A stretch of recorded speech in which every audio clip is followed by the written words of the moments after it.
Welcome back, everyone, to another episode of Talking Smack. I am your host, Josh Scar. You're listening to Talking Smack, superheroes, movies, animation, and comics. And joining me this week, against his will, is Lewis. Lewis, thank you so much for finally coming on the show. And I was on the first ones, unless that's predated stuff. But yeah, it's all available. But you've been really hesitant to make the time to be on the show, so I'm giving you a little bit of shit. Give me shit all you want. That's fine. I'm a parent, and I've yet to, with one child, figure out time management. So kudos to you with a third and being able to do this. No. My child's at grandma's tonight. That's why I'm here. It is all about the partnership. My partner, she takes care of them for 45 minutes to an hour every day, and then I just sacrifice sleep, which I'm not a big fan of, but I do it for the fans, the whole 7 people listening to us. Sacrifice, yeah, no, I get you. But no, it's by the time kids down, I'm a late retail worker, so by the time kids down, I decompress, and both the wife and I just no energy for anything. So I hear you. If I still was in that kind of retail business, I would be done every day too. It's just such a mental grind. Yeah, it's different than what you and I were used to back in the day when we both worked together. But yes, same strain applies. I've heard some of those stories. People walking into your place of business acting like it's a car dealership. Thankfully, it's not as often. It's not as often as one would think, but it does happen. But still, compared to where you and I came from, I will take that every day and every night. I just love the idea of people walking in like, I'll pay cash. And what's the difference between that and debit anymore? Nothing. Yeah. What if I pay you cold, hard cash? Like, cool. Still costs the same. So we doing this? It processes a little faster. Hey, worse. I don't have change to dole out to you, so you still want to pay in cash or what? Otherwise, you're just going to give me a big old tip. Tips are nice. Those are taxable, though, so it's a give and take. It's not official, so there is nothing to tax. Ha-ha. Touche. So Lewis is here to talk about the 60th animated feature from the Walt Disney Studio division of the Walt Disney Company, I guess, to fumble over that into a small recovery. Nice. Which that movie is Encanto. Mainly, the big thing that it comes out of it is that Lin-Manuel Miranda wrote the soundtrack. It is a movie based out of Colombia, or like the setting is based out of Colombia. Yep. Very well represented of its indigenous people. And the one thing I really loved about this movie, which I'm jumping the gun, but one thing that you kind of get with some of these movies where, like, kind of Moana, there are skin tone differences, but they're minor. Whereas with this one, you have lighter skinned colored people, you have darker skinned colored people, and they just live together because that's Colombia, that's South America. Yep. That's how that area is. And that's one thing that I really loved about this movie, is that it did a great job of representing those people and not making a big deal out of it within itself. Absolutely. And that's just on surface level situation too. No pun intended, since we're talking about skin color. But yeah, that's just on the surface level. If you're actually from the area, like myself, I'm Venezolano, so I am Colombia's neighbor, essentially. I did grow up there for the 6 years of my life, so I do have a bit of that there in me, still in memory, still resides in me. But yeah, it's what you know. If you're listening in the States, it's everybody's got different skin colors and different regions and dialects and all that, and it doesn't matter. We just live in one country, and that's it. Then the other stuff that was good there as far as representation was in regard to the food, the dress, the dresses, the not just for females but for males as well, for the building architect, all that stuff, and the unfortunate part of the sad part of the story of how the family comes to be. Like, that's all something that comes from just the violence. I have Colombian friends who would always talk about that. It's just the violence that's just goes around the country. I can't speak to it now, but it was definitely a big thing when, and unfortunately, it's a big thing in a lot of South American countries. Not to get all negative about it. Great things about the continent, obviously, but they have their flaws, just like we do over here. Well said. So if you haven't listened to a review episode from us before, the way we do this is we talk what we liked, what we didn't like, and if we can, we'll try to avoid spoilers. No promises. But in the case of this movie, I felt like the marketing really did not give us a lot of what this movie was going to be. And I think that is because the plot is pretty quickly evoked into the movie. The movie rolls at a pace too. It runs off really quick. So we are going to go full spoilers on this. So if you don't want to be spoiled for Encanto, go boot up your Disney Plus, watch Encanto, come back in about an hour and 45 minutes and listen to this episode again. Yeah, I thought we were joking. I said no promises. Well, I said no promise. We don't have to worry about promises because we're saying no. We're saying spoilers up Josh, front, I said no promises. I feel threatened. I will reach through this monitor. Microphone? I don't know. Anyway. Internet. What fiber cables or fiber network? I don't know. Comcast. Not sponsored by Comcast. Though Comcast, No, if you're fuck listening, Comcast. and you're not now, since he said Fuck fuck you. Comcast, so there you go. I mean, if you want to give me money to do this podcast, There's a and sellout I have was looking for. higher speed internet, yeah, sure. All right. Anyway, enough of that. I'll let you continue. I'll deal with those rolling promotional bullshit rates that they offer. So yeah, spoilers for Encanto. Tangent over. We'll start with what we liked. Lewis, please go ahead with what you liked or maybe even loved about Encanto. What I liked. The movie. All right, you're up. No, seriously though, the movie was amazing. Again, pretty much what I touched on in the beginning. The representation was amazing, and when I did see the movie, I actually took my son to go see the movie, and invoked some reactions from him. Me being the only Spanish speaker, I married an American woman, speaks no Spanish. My family's down in Florida. I'm up in the Midwest. He has absolutely no. I am his Spanish outlet, and it invoked some reactions from him in Spanish, which then I gushed about, sobbing in theater, and then gushed about it on social media, and my friends all saw that, and I guess that's why I'm here. But in any case, the movie was fantastic. Again, the representation was on there, the animation itself, right there, I just want to talk on that. Like, the animation itself, there were times with the dresses, especially on the ladies, where I forgot I was even watching animation. I don't know if that caught your eye at all while you were watching the movie. You just got entranced by the way the dresses moved and flowed naturally as possible, the way they were woven and all that stuff. So that alone I loved about the movie. The music was phenomenal. God, where do I stop, man? Like, where do you want me to go with this? There's really no real bad place to stop, and you could just keep going. And I don't think I quite caught the movement of the dresses. I feel like that's something Disney has really nailed for a while now. Like, even but more so now. The embroidery and everything, like on Mirabelle's costuming, for lack of a better word, the embroidery is just fantastic. Like, you can see the strings and the stitches, you can see the threading and everything. It's fantastic. Everything with Mirabel and the rest of the family. Like, if you can go back into it, load up Disney Plus and go frame by frame when you have like the big scenes, and when you start realizing that they're focusing the dress movement on there, you can really zone in on it and just be ridiculously impressed to how much love and tender care they put just on that alone. And the fact that this movie was largely developed during quarantine is also a testament to the labor of love that a lot of these animators had in it. But yeah, that's one of the things that's cool about the representation of the region. And you go to Reddit, you'll see people, also from the area actually talking about things like, oh man, they really touched on this and they really touched on that. So obviously you had people from that area working on the movie, so they were able to do that. But it's just really nice. And I'll talk about that later. But representation freaking matters. For anybody who says otherwise, eat a dick. But no, besides that, obviously the music was phenomenal. Pacing was a little harsh at times, like went real quick, slowed down, and then sped up to a high click. As is tradition now for Disney Animation Studios and Pixar or whoever's working in animation anymore, there's those heartstrings that they want to pull on, and they nailed that right as well. This time, unlike other movies like Up, where they did it in the first 3 minutes, they held on to it towards the end at least. I loved the heck out of this movie. They're trying to do the whole representation thing. Coco did it very well as well. That was Pixar though, I think. I know you said, with the dresses and all that, they've been getting better and better. Like, yeah, it was great in Coco, and with this one, holy cow, dude! Wow, it's just me gushing. I'm not a professional critic, so if that went everywhere and nowhere at the same time, you're correct. We are not professional anythings here. We just enjoy talking nerd stuff, and it's an excuse for us to actually get together and talk this stuff. So that's what we're here for.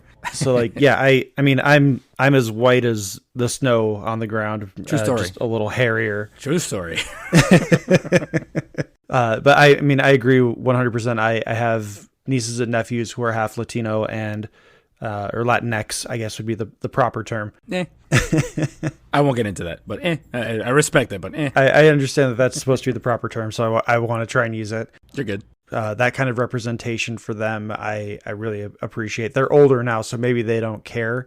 But again, they're going to have kids someday, and maybe that will kind of trigger something for them. But I agree wholeheartedly that the story is fantastic. The last 10 minutes are just a great heartstring moment. If you have any kind of family ties at all, you're going to feel something in those last 10 minutes, and it's fantastic. The things I really enjoyed about this movie is, yeah, the animation's great. The costuming is fantastic. I mean, I love diving into cultures of places I don't know about. Like, that's kind of where I really enjoyed Moana. I really enjoyed most of that aspect of Raya. Raya left a lot to be desired from a storytelling standpoint, but the costuming and the design work is fantastic in Raya. That's all Raya had going for it. Raya was awful. Just not to go into a rant about something else altogether, but comparatively though, man, it's stark night and day difference between Raya and Encanto. But at the same time, I know Raya also suffered from being stuck in pandemic development. So maybe they got their shit down with this one. I don't know. I really couldn't say. One thing I will speculate. I obviously can't concede or acknowledge anything with Raya, but I do feel like there is like a tonal shift in the story at some point, that maybe there was a pandemic rewrite and they just were like, we're just going to go with it. So I don't know. I didn't get it at one point in the story. I got that at many different beats in this as the movie played out. Just no consistency. But again, we're not here to talk about that movie. Yeah. So, comparison, Encanto's night and day. Then right. Yeah. If we're gonna bash on Raya, we need Beppo here for that one. What did she like? She did not like. We did the Lost episode 26 was supposed to be our Disney movies by era, so like our favorite movie from each era of Disney, and we got to talking to we were talking about the post Lasseter era, and we were talking about Raya, and Beppo just went off for a good like 3 to 5 minutes, and Alex and I were just kind of like, all right, let her roll. Which we are planning on redoing that episode. It'll be I can't promise what episode it will be, but it'll be essentially be episode like 26.2, and it'll just be released sometime in the not too distant future. So the story of Encanto I really enjoyed, because, to be blunt, I did find some similarities to the story in Moana to Encanto, where it's kind of, there's a familial disagreement that in Moana, it's the problem is solved through a journey that Moana takes on her own, when she could just talk to her parents. But in Encanto, Mirabel does do what Moana could have done, which is talk to the family, and that through talking with the family, she rebuilds relationships that she didn't even know was broken, and the problem is solved. Which, again, maybe we won't spoil it. Who knows? No, but the major difference there, though, in comparison, is that Mirabel went to Abuela Alma and tried to talk to her, but at the same time, which is very, very true of very many Latino families, the abuela, the grandma, was both like the strength of the family and the problem in the family. So unlike Moana had the father who didn't want to let her do anything, but if she actually tried to sit down and have a talk and not just have a teenage fit and go on her own journey, Mirabel tries, and Abuela's like, no, talk to the hand, because this ain't, we ain't hearing it. And it's very familiar. You talk to very many Latino families, tell you the same thing. There's this one, either patriarch or matriarch of the family who like holds everything together. They always mean well, they do well. They're doing everything great, good intentions for the greater good of the family. But then it's always high pressure stuff, which they talk within the movie as well with all the family members. Oh my goodness, I forgot. Luisa, for example, the pressure thing sits there. It rings so true with a lot of Latino families. There's always something there within the family that holds everything together, but also applies so much pressure to make sure everything's running well that will also unknowingly push the family away, and the family's too scared to speak up and say anything about it. So when Mirabel does, shit goes downhill. There you go. Luisa is also a really great vessel, for lack of a better term, to kind of parallel what's going on with the casita, where she's so strong, she's able to like help out everything and anyone in the village, and she's got these internal cracks that are causing her to have like self-doubt.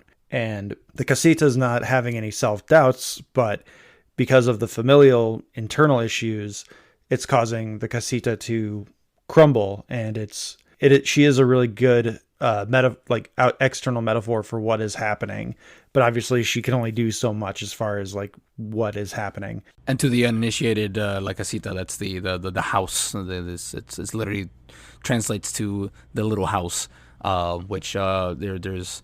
We should probably give a synopsis, huh? Candle, magic candle comes up and saves the family that were running away from violence in Colombia, whisks them away to this magical area, builds its own house. The people can refuge there, and it essentially grew into a community. The house is alive because it's being run by this magic candle and reacts to Mirabel. Mostly Mirabel, actually. I just realized that the house doesn't really talk to anybody else or try or communicate with anybody else. Yeah, she relies more on the casita to help because she has no powers. Whereas everyone else is like, oh yeah, we have powers and we have our own special rooms that the casita gave us, but they don't really acknowledge or appreciate it at this point anymore. Exactly. Yeah, because they got their gifts, so the hell with everything else. It's regular life at this point. So, but yeah, no, that's it. She definitely does represent that part of the entire movie, and also she's able to throw herself into as the viewer. Yes, the viewer isn't super strength, but if the viewer also isn't per se of descent, of Latino descent, anything like that, they can understand these familial situations. They can understand through her being pressured. We've all felt some pressure before, whether it's our immediate family or our friends, circles, bosses, whatever. And that was a great moment there to put the viewer into the movie to be like, I get what's going on. At least that's how I see that. You've obviously given it a lot more thought than I have as far as some of these things. I mean, I sat down and watched it on Christmas Eve with my family, so I'm a couple weeks removed from having seen this. The movie is really wonderful, and one thing that really surprised me, as we talked about, the marketing wasn't really thorough with this, but they did kind of show little bits here and there through the trailers and the TV spots. But the movie does largely take place within the casita and within like their little town. I was expecting Mirabel to go on this big adventure, but she was literally just going room to room in the house, which the house is, or the casita is also kind of like a TARDIS, where it can create rooms and the rooms are bigger on the inside. Right. And that's where the gifts are born, essentially. From the sounds of it, at every, 5th or 6th birthday, Abuela gives the upcoming to-be child a candle, walking up to the top of the steps where the casita will welcome them into their new room and thus beholden them with their new gift. And then with our main protagonist, Mirabel, she walks up and gets nothing. But it turns out she has her own gift within herself, which in turn is keeping the family together. But yeah, essentially that's pretty cool about it. You open a door and you'll have just a small room with just a bunch of flowers from one of the sisters. You open up another room from the newly gifted Antonio, who has a big like jungle room where he can talk to his animal friends and all that. So yeah, it is pretty cool how it changes to suit the giftee, which is kind of cool, and their powers. Fun fact, speaking of the animals, Alan Tudyk is the voice of the toucan in this movie. Really? Yeah, he provides the some of the animal noises so he can keep his John Ratzenberg style cameo appearances in Disney animated features. That's amazing. Where he's John Ratzenberger is the Pixar guy. So he was Gotcha. Hey Hey in Moana, and he was Tuk Tuk in Raya, and now he's just got a whole list of animals, both fake and mythical and real. I had no idea about that. That reminds me of Clooney being Sparky in South Park. That's right.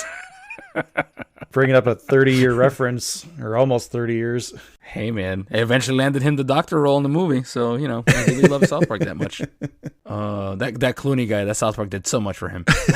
He was a nobody. So one thing I did want to bring up is at the time of this recording, the soundtrack for Encanto has dethroned Adele's 30 as the number one soundtrack on the Billboard Top 200. And the song We Don't Talk About Bruno is like number 5 on the Billboard charts right now. But Disney didn't submit that song as their best original song. They did Dos Ogoritos. Oruguitas. Oruguitas. Which stands for little caterpillar. Which astounds me. Like I guess they're going for they submitted it because they want to go for the heartfelt sound, and I have a cat here on the side, so I apologize if you hear the cat. But I guess they're going for the heartfelt sound, the one that's supposed to kind of like bring you in type of situation. Great song, don't get me wrong. I was sobbing like an idiot, but weird choice considering what the other one's doing. Again, at the time of this recording, the Golden Globes have been announced and the winners have been announced. So Encanto won Best Animated Feature, but it did not win for the Best Original Song with Luis Dos Ogo. Dos Oruguitas. Oruguitas. I don't know why I want to say Ogu something. Ogu. But Billie Eilish won for her No Time to Die song. That's cool. I think my reaction there kind of gives it away as to why they didn't win. They chose the wrong song. Which seems to be, I mean, when I think Disney's really trying to get Lin-Manuel Miranda that EGOT. He needs his Oscar. And so, like you're saying, they're probably trying to play up to the sentimentalism of the voters. And I mean, Moana should have won with How Far I'll Go. I don't remember what won that year, but How Far I'll Go is an amazing song, and in my opinion, should have won the Academy Award. But also, hell, I would have given it to them for You're Welcome. I mean, it's a full stop. Like, it's a dumb song, but it's a good song. That would be along the lines of the first Suicide Squad movie winning Best Makeup. And then everyone freaking out that the 2016 Suicide Squad is now an Academy Award winning movie. The song The Rock sang is now an Academy Award winning song. Hey man, nothing wrong with that. I mean, yeah, there's not a whole lot to not like about this movie because again, our review system is what you like, what you didn't like. If I am gonna say anything about what I did not like, is I really wish Disney would go back to more stylized animation. We've kind of been in this rut of Disney trying to be more natural looking with their animation or their character designs, like ever since Rapunzel and Tangled. Yep. We've just kind of continuously, like we have more body types, especially with like Louisa being this enormous bodybuilding character.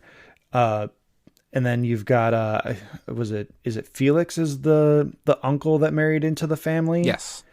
And he's shorter and a little more rotund. Which totally reminded me of my Tio Ricardo. So that was another unintended heartstring. May he rest in peace. That movie totally tugged on for me. So, but yeah, no, that's I'll agree with that to a point. I think what ended up happening with Disney is since Rapunzel or Tangled came through, like they found, and it's something we talked about back then, you and I, that they found their Disney art style from 2D to 3D and nailed it with Tangled, and they've just taken that, and that's like, it's their mold, it's their main mold, and then if you want to produce a new animated movie, you take that and then you stylize it to a way, because you can't deny that Encanto still has its own style within the characters, not just by character build, but just the character style. And some of them, Bruno has a big old schnoz. Felix it's got the, his stocky kind of look type of thing. It's its own style. And you look back at Moana, kind of same thing. It's its own style, but very, in tune to the defaults, if you will. There's an actual word for it, not an animator, though I know I've heard the word. But it's the mainframe, if you will, still there. But I get what you're saying. I just don't know if Disney wants to rock that boat. It's working for them, It's a very old school kind of mentality where I'm thinking you go from like Cinderella to Sleeping Beauty to like Robin Hood, and like those are three very different animation styles. For sure. But then you also go to The Little Mermaid in 1989 through, I mean, you could say Pocahontas is a little different because character's a little more angular. Yes. But like from Little Mermaid to then I guess Aladdin, it's a very Disney look. They kind of, like you said, they found that mold and they just kind of animated everything in a very similar fashion. I think the one thing, though, that Disney hasn't found... Well, no, it's Zootopia. So, no, scratch that thought. I was about to say, like, the difference is with Robin Hood, you go into the whole, the anamorph stuff or whatever you want to call it. Anthropomorphic. And anthropomorphic, thank you. And then you have Lion King, which didn't do it. So I guess they have had that moment of change. They nailed it with Zootopia. They had their opportunity with the redo of the Lion King, but they wanted to do what? Oh, it's... live action, not live action, Lion King. Hey. I still love that they refuse to submit that as a best animated feature because they're like, no, it's our live action movie. Freaking idiots. God, the audacity of that shit, man. It sucks too because it steals some pretty good performances there, cast wise. Just stales it out because people don't want to acknowledge that damn movie. But whatever, they did what they did. Yeah, that's the beauty of being Disney is if you can fail upward, people will just forget about it and you keep the money.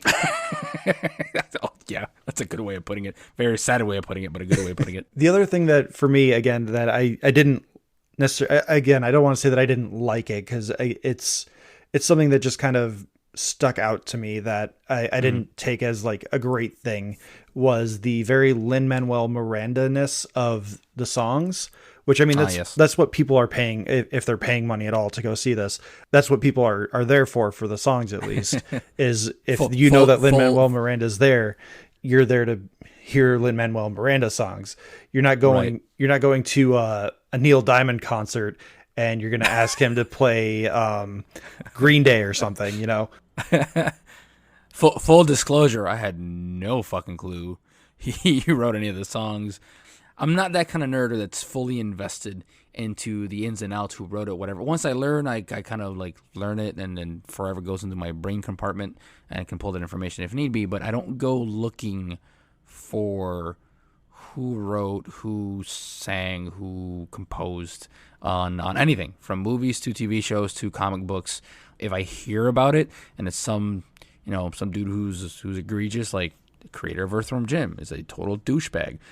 Cool. I'll make sure to stay away from it if I ever see his name pop up. But yeah, that's what calls me in is the not to take away from the art, but the final product is what pulls me in. I'm your everyman nerd. I'm a jack of all trades, master of none. I forget how that finishes because it would make me look good. But there you go. So with that being said, the soundtrack was phenomenal, whether you're looking for him or not. I know you said you have your gripes on that though, but what were those again? Sorry. So some of the gripes I had was just some of the like compositions of the songs, just they felt very recycled from like Hamilton or Moana or other things that he's done. And then again, he has his type, like if you listen to the Green album of Weezer and the Blue album of Weezer, you're going to be like, okay, I get what you're doing here. You're doing intro, chorus, second verse, chorus, guitar solo, chorus, done. It wash, rinse, repeat every song on the album. They're different, but they're the same. Right. It's like there's a structure to a Lin-Manuel Miranda song. And even though it sounds different, you can hear it, you can see it. And yeah. I think I'm not a signature essentially. Exactly. And I'm not saying it's a bad thing. I'm not saying that I didn't like it. The only song that didn't resonate with me, which I can see why people like it, is the Surface Pressure song by Louisa. The tempo of it and everything just didn't click with me, but I can understand where people really enjoy it. And the lyrics are fantastic. The sequence is fantastic. If you take the song as it is and you remove everything else around it, I wouldn't pick that song to listen to on a regular basis. Right. The Family Madrigal I would listen to. I have listened to several times because, among other things, my kids are like, we need to listen to this one. It makes me want to dance. And I'm not a dancer, but it brings out that side of me. It just wants to. I'm one of those that I enjoyed every single sound piece of the soundtrack. So like I have no qualms there. On your first analogy, your problem there is that you listen to Weezer. Oh, shots fired. But in any case, like I get what you're saying. You're saying you want to destroy my sweater. Well, just hold this thread and walk away. What happened? You really just outed me as a really bad Weezer fan. They do that sweater song, like, if you want to destroy my sweater. Yes, I did. Way to ruin my joke. Sorry. Just hold this thread as I walk away, okay? Okay. As I pull this sweater. As you still don't get the joke. I do get it. I just have nowhere to go with it.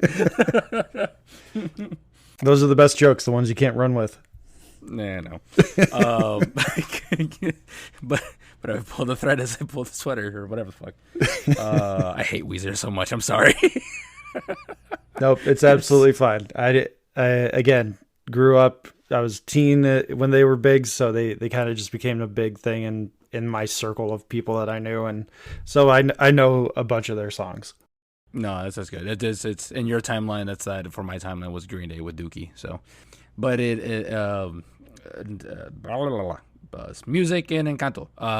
Yeah, I love the whole album. The Luisa sequence I can get because it does really shy away from everything else. It's got that hip hop beat to it, which apparently Lin-Manuel did that in Hamilton.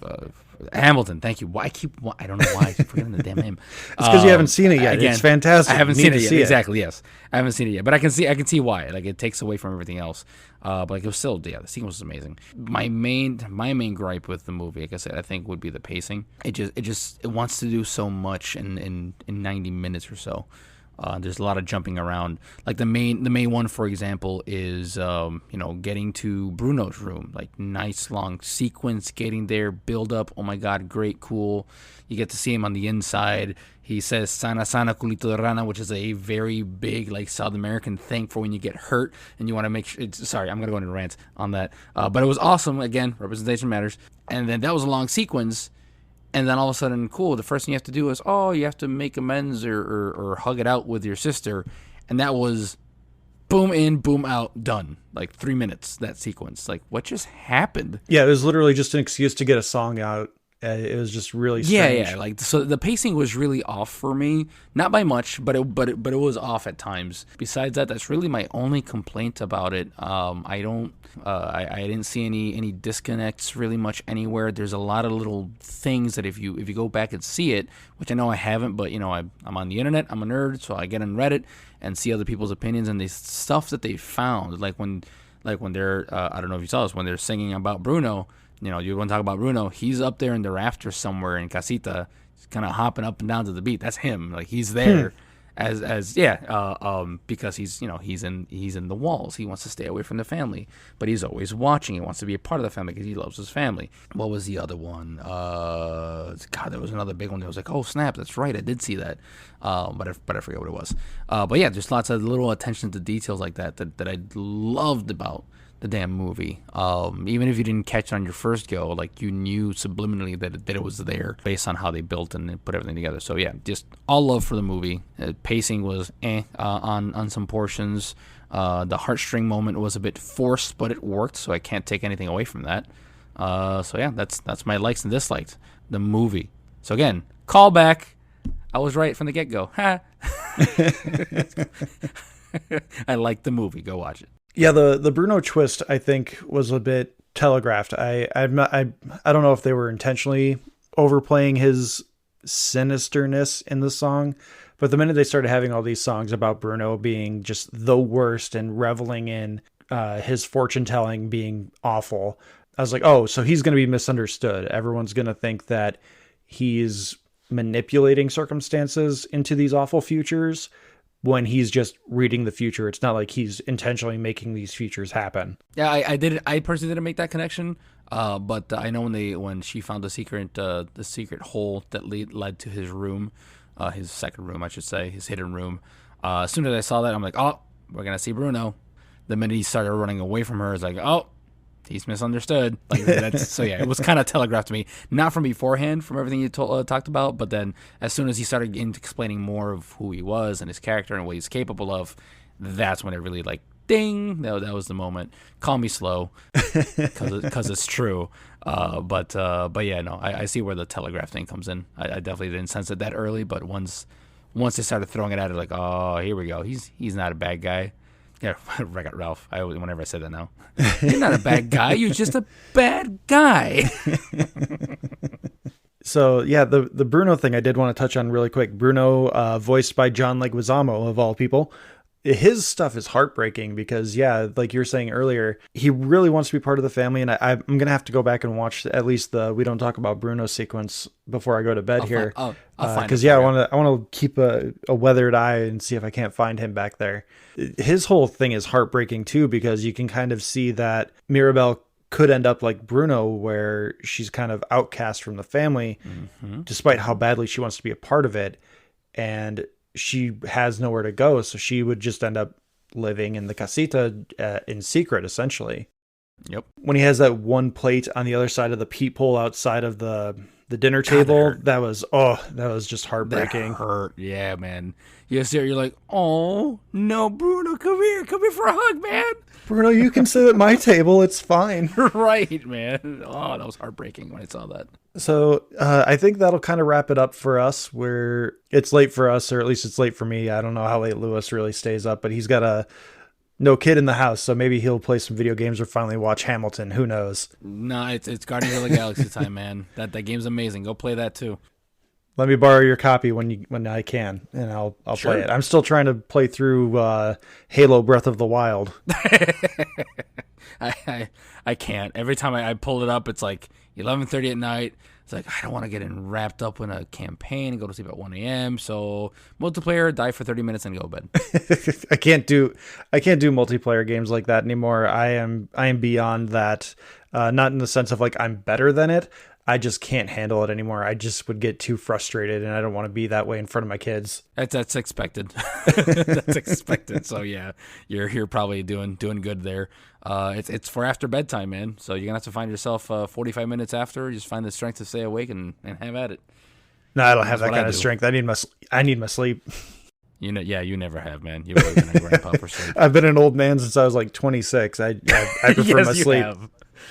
Yes, you have. I can attest to that, people. I can attest to that. Well, Lewis, unless you come back for the next segment, I appreciate your time. I appreciate you taking the time. I appreciate your story that you told about you and your kiddo. That is honestly part of the reason why I had you on, is I really wanted you to share that, because no one's reading an 18 tweet thread of you and your kid. So you counted. Maybe they'll listen to a 30-minute segment or 40-minute segment of us talking about Encanto and how great it is. Yeah. And if I could, again, I know I touched on a few beats just to be funny about it, but like truly, guys, like representation matters. Doesn't matter where it's coming from, Black, Latino, Asian, so on and so forth. Like seeing something that makes sense, especially to a young child. With my son, I'm the only one that can give him Spanish. Trying to have him speak it has been very hard. English is definitely his dominant language. He doesn't see a lot of his background. Is when he talks to Abuela on the phone through FaceTime every now and again. It's great when she comes to visit once a year when it's not a pandemic, which means now it's once every other year so far. He gets that experience, but there's nothing there for him to realize who he is. He's already told me word for word. Here we speak English, not Spanish. I'm like, no, dude, we speak both. Yeah, trust me. And to see that evoked in him watching this movie was just mind blowing for me. And same thing. Imagine Miles Morales, superhero, some not just some a black child, but imagine if it's a Latino Afro child. Like that's a double whammy that Miles is meant for. So just seeing them like, oh my God, I can be a hero too. That stuff matters whether you think one way or the other. It really does. Hell, you're from the South. You see someone's represented well from the South. That makes you giddy, right? Same damn thing. So I'll leave it at that. Representation matters. Go watch the movie. It's a good movie. Yeah, I'd love to be back as many times as I can be capable of. It brought me back for my podcast too. So there you go. I told you we'll bring you back under the Talking Smack banner. But oh my God. All you got to do is say idiots under the Talking Smack network or whatever the Jelly Bean Family Network or whatever we're doing. I don't know. How far I have fallen, which was very high. I fell from like a foot. A foot's being generous. Ouch. No, I'll take some ice for that burn. I love your webcomic. I miss that all the time. I miss seeing your updates on that. No, to just kind of reiterate, that is, again, part of the reason why I wanted Lewis on today was because representation does matter. And I would have discussed Encanto either way because I love animated movies. I love animated movies that make you feel things. But after seeing what he had mentioned with his kid and how the reaction and the emotion that it evoked out of him, it really just lends to talking about how representation matters and what kids see in themselves in these movies. And that's why we are seeing different kinds of casting choices that upset some people because they aren't white. Johnny Storm isn't white, or Johnny Storm isn't black in the comics. Why does he have to be black in the upcoming movie? Because his whiteness doesn't matter. So why can't black kids see themselves in this cool superhero that can turn himself on fire? So exactly. Why does a Latino character have to be a gangbanger? Why can't he be the good guy? Why, so on and so forth. So yeah, absolutely. Exactly. So again, Lewis, thank you for your time and thank you for sharing that story. And representation matters. And we're going to take a quick break. We are still continuing our project of having ads put in between our segments. So please enjoy this. You have ads. No, I don't know why that tickled me, but that tickled me. But continue. Yes, sellout. Hey, we're promoting other podcasts, okay?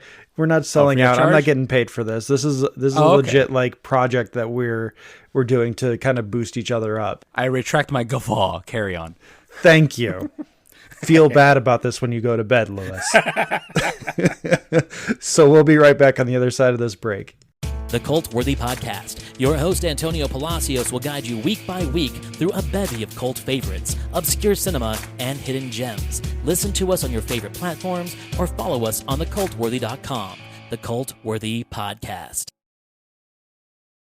Welcome back, everyone. I hope you enjoyed that quick ad from our friends at Casting Views, and I hope you enjoyed the rhyme time that they gave us. I'm flying solo with this last bit. It'll probably be pretty quick just because I've got life happening. I've got to get to editing, and I'm wasting time here just to pad a little bit more. But I'm going to dive right into it. I finally saw Marvel's Eternals, and I'm going to talk about it. The way we structure these reviews when we have other people on the podcast talking about these movies is that we like it, we liked, what we didn't like, and then we kind of talk about would we recommend this, and then we talk about maybe a little bit of spoilers. There's not a lot we can't really dive into without getting into spoiler territory with this because the advertising was a little weird, but I'll do my best. So what I did like about this movie is the visuals. It doesn't really look a lot like any other Marvel movie that has been out there recently. It is a lot brighter out than a lot of the other Marvel movies, and I think that is a really good thing that they did with this movie. Chloe Zhao was the director, and she also was one of the 5 writers on this. Well, Jack Kirby gets a credit on the writing, so 4 writers with influences from Jack Kirby because obviously he created the Eternals. It was very different than what I was expecting it to be, which I think, again, was a good thing. I liked that. I did feel like it was engaging. It was very interesting, at least to me, how they kind of rewrote history with the Eternals being part of it. They're part of Babylon. They eventually part ways and they have their own influences in different parts of the world. It works really well. And Kit Harington's in this, and he actually shows some charisma. He's just not like vacant stare Jon Snow. So that was a really welcome surprise. Plus, he will eventually show up in later Marvel movies as the Black Knight. Spoiler alert, if you didn't already know. That's kind of teased at the end with the post-credits.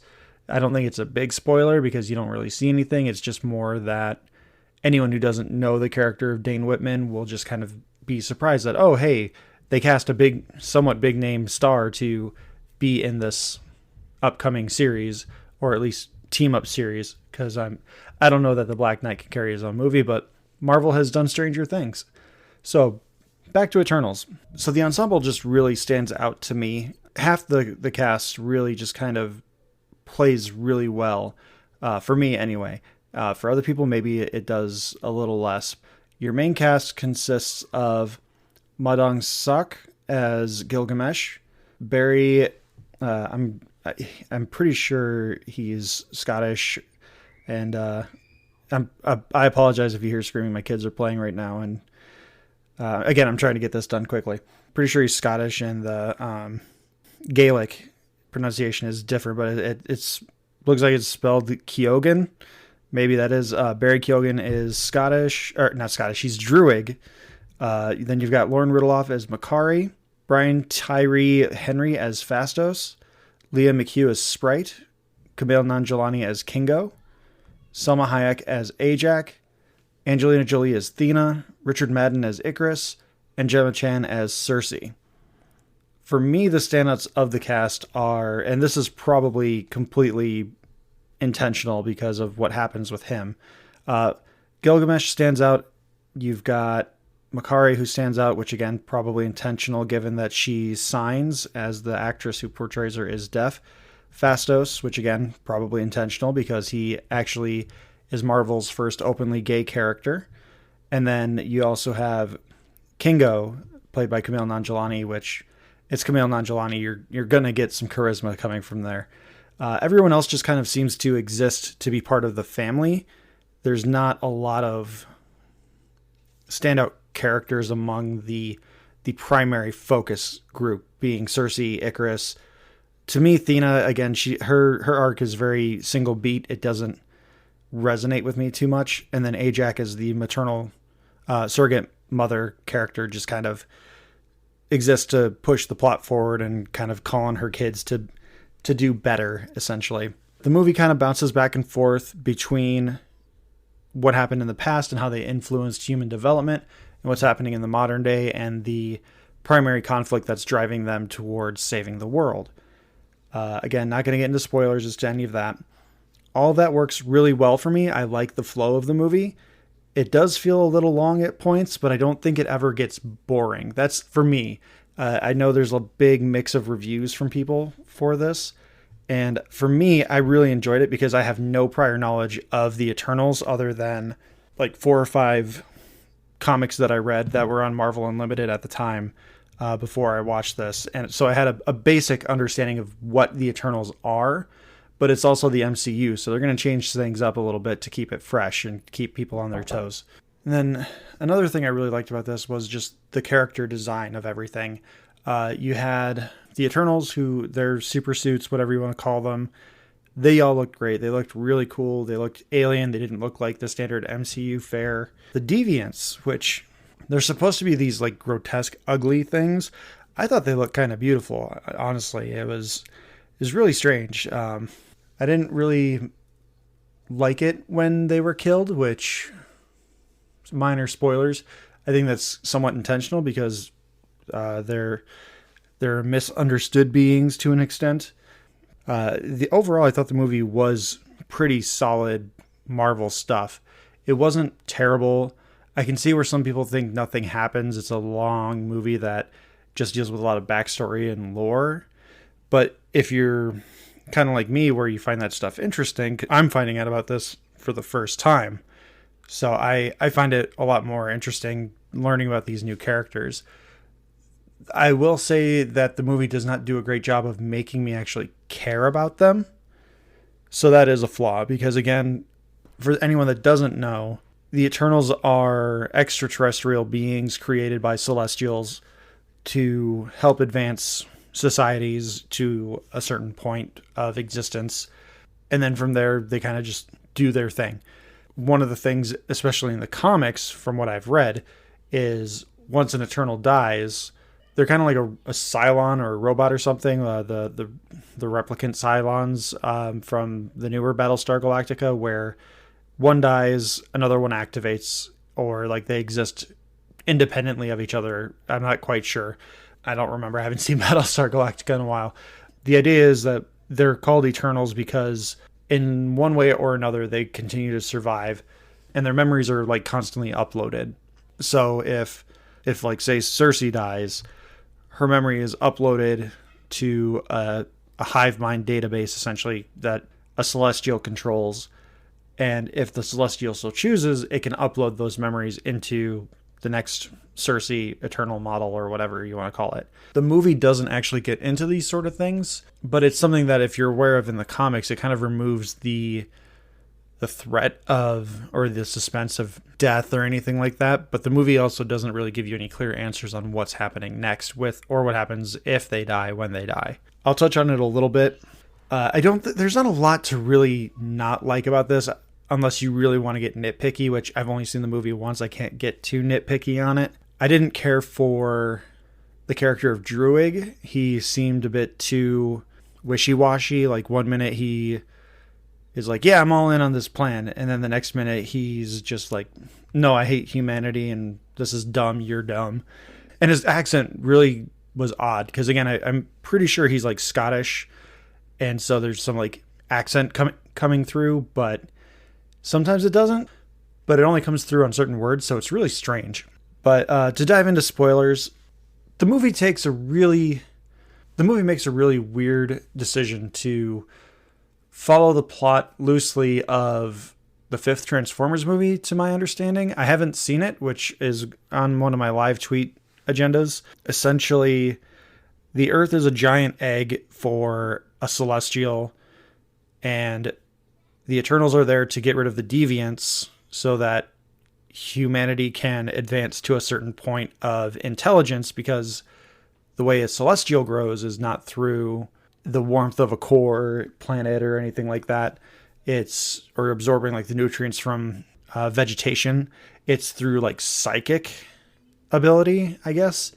And once humanity advances, or a society on a planet advances to a certain point, the psychological ingestation period gets the Celestial to the point where it will burst forth from the planet, destroying it completely, and essentially sacrificing the entire civilization of the planet for a Celestial to be born. But then they go off and create hundreds of other worlds and other galaxies, and it's kind of this cycle of destruction for creation, which is interesting because, again, it's expansion is a good thing, creation is a good thing, but it comes at a cost. So there's a give and take with what the Celestials are trying to do. They're not inherently evil, but because of it being set on Earth, the story being set on Earth, we are invested, essentially.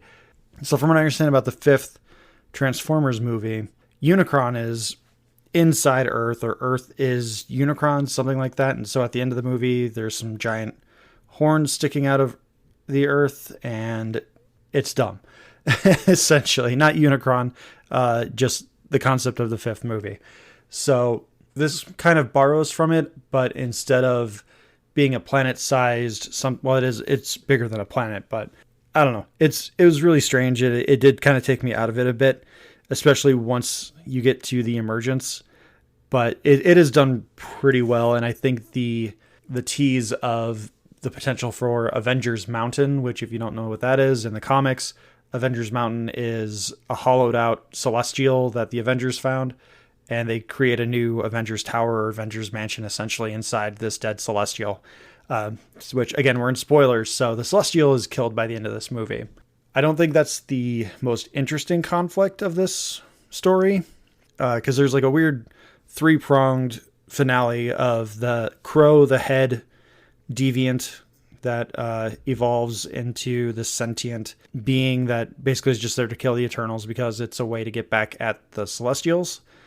And then you have the Celestial trying to burst forth from the Earth. And then you have the twist on the twist, which is Icarus is also the bad guy of the movie, along with Arishem the Celestial.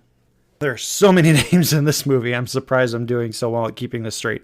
I don't usually do notes, and I don't have them in front of me other than the fact that I looked up the name Unicron because I was thinking of a different thing, and you can probably guess what it is. But Icarus is actually the bad guy. He ends up killing Selma Hayek's character Ajax, which, to Marvel's credit, I did think that it was either going to be Selma Hayek or Angelina Jolie as the bad guys, because my line of thinking was, in modern day Hollywood, when you have like 2 or 3 big stars, you're going to have at least one of them be the bad guy. So you have Gemma Chan, who is confirmed to be like the lead of the show. You have Selma Hayek and Angelina Jolie. So in my mind, Angelina Jolie or Selma Hayek were going to be the bad guys, or one was going to be a fake out and the other one was going to be a bad guy. We get about halfway into the movie and it's like, okay, Selma Hayek's the bad guy. She's leading the deviants for something, or she's doing something with the deviants.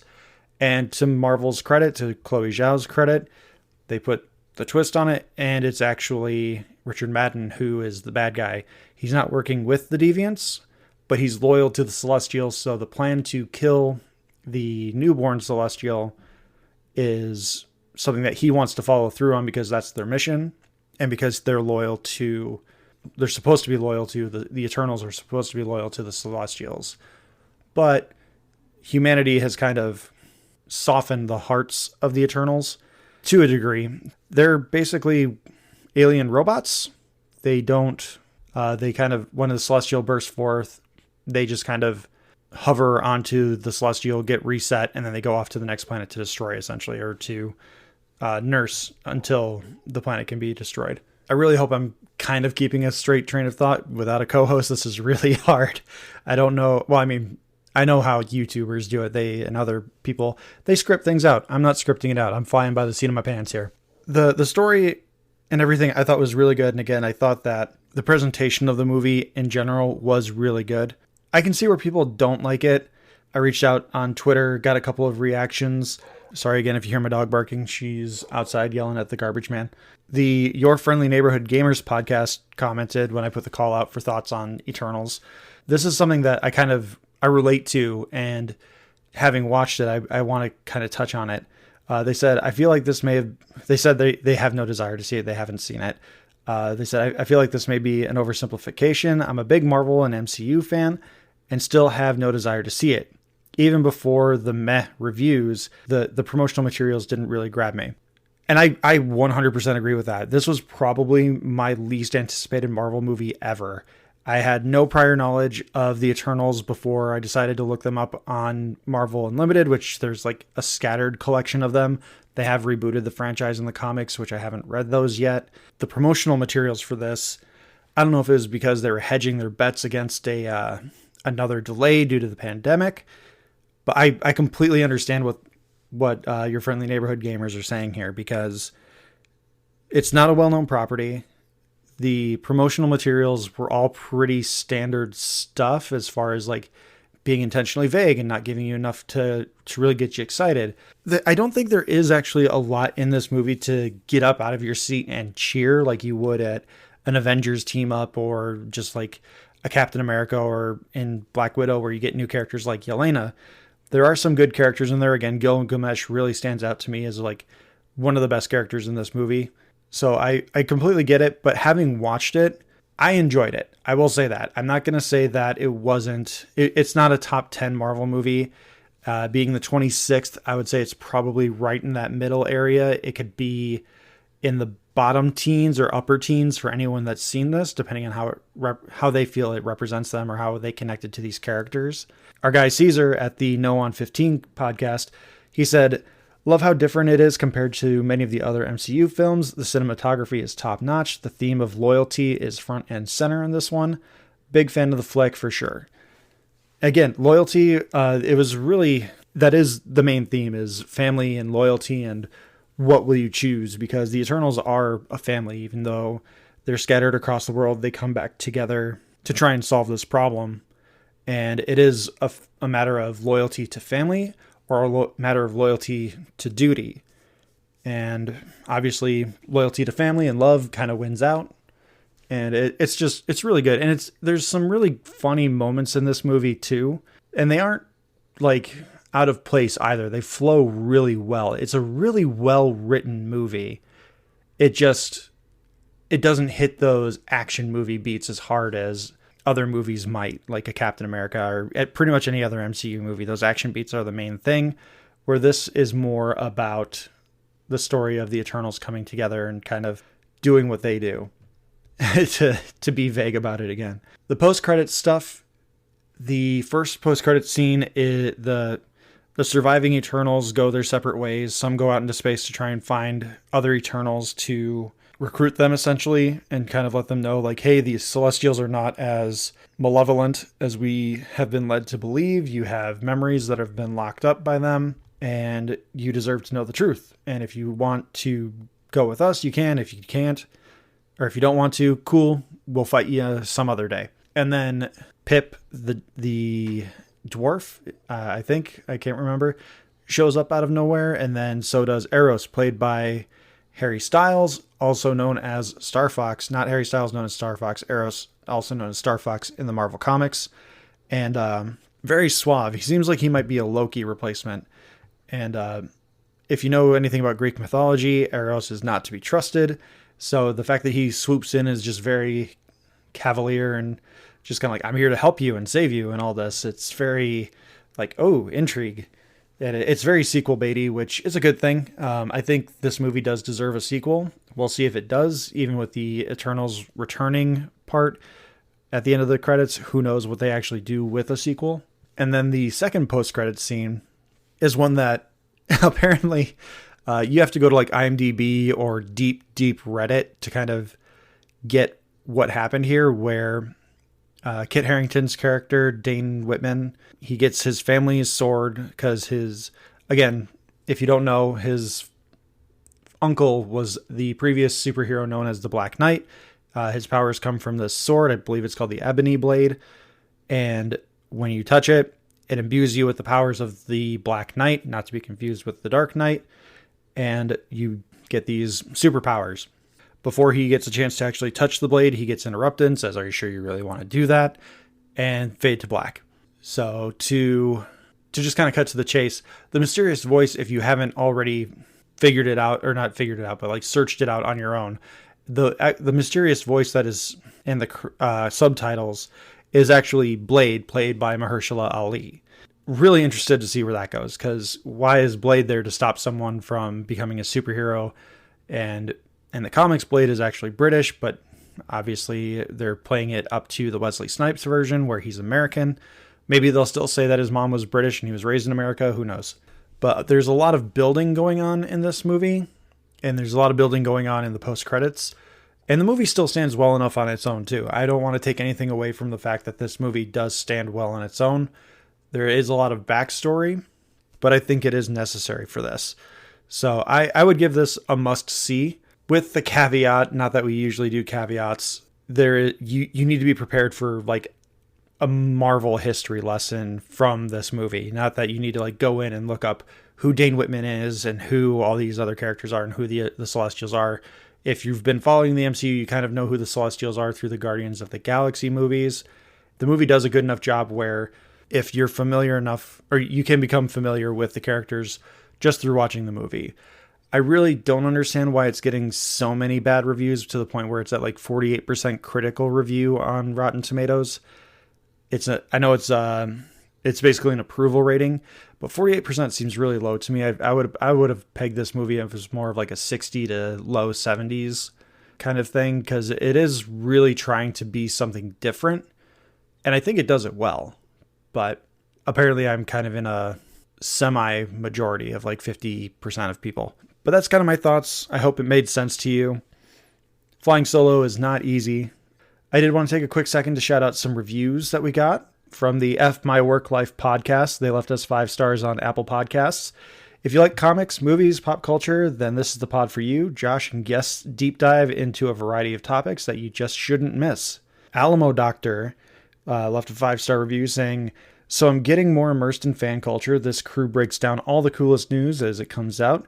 they're here for you, which is very nice. And then our buddy Brendan from the Unchef podcast. Josh clearly loves what he does and is really insightful. I don't want to say clearly. I don't want to put words in his mouth. Josh clearly loves what he does and is really insightful in his discussions. You can see a lot of growth here too. His insights and reach keep getting a little sharper and a little farther with each episode. Keep it up. Thank you, Brendan. And then again, our guy Caesar makes another appearance. Love my man Josh. Love my man Josh's pod here, and all his contributors are top notch. Definitely check it out as it covers lots of facets of nerddom and pop culture. You will not be disappointed, and they keep it real. Definitely subscribe and check it out. So thank you again, everyone, for these wonderful reviews. You can find us on Spotify, Apple Podcasts, Good Pods, Anchor, and we just really appreciate the community we've built. Again, we had our ad for Casting Views. Definitely give them a look and a listen. They're really good people. We talk with them occasionally, and their podcast is a lot of fun. It's really interesting stuff. Again, drinking game. If you're listening and I say interesting, you got to take a shot or at least a swig of your drink. So you can find the podcast on Twitter at Talking Smack Pod. You can find me at Josh_Scar on Twitter. We have a YouTube channel that we're not really utilizing at the moment, but you can give us a subscribe. And I think that will do it. Nothing at the top of my head. Nothing else. Thanks again, everyone, for taking the time to listen, and take care.